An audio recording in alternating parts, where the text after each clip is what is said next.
ஒரு இரவு எல்லாம் அமைதியாக இருந்துச்சு.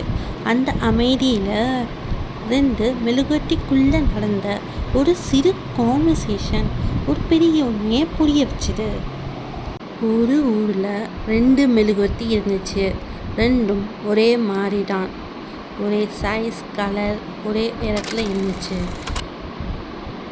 ஒரு நாள் முதல் மெழுகுவர்த்தி கேட்டுச்சு, நாம் 2 பேரும் ஒரே மாதிரி தான் இருக்கோம், ஆனால் நீ மட்டும் எப்படி இவ்வளோ பிரைட்டாக எரியிற?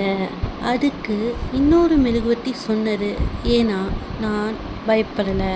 என்னை நானே எரிஞ்சிருவேன்னு தெரிஞ்சிருந்தும் வெளிச்சம் கொடுக்க தான் நான் வந்தேன்.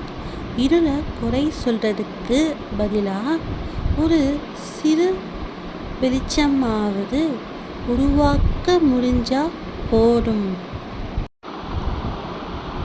லைஃப்பில் பெரிய மாற்றங்கள் பயம் இல்லாதவங்களுக்கு வராது. பயம்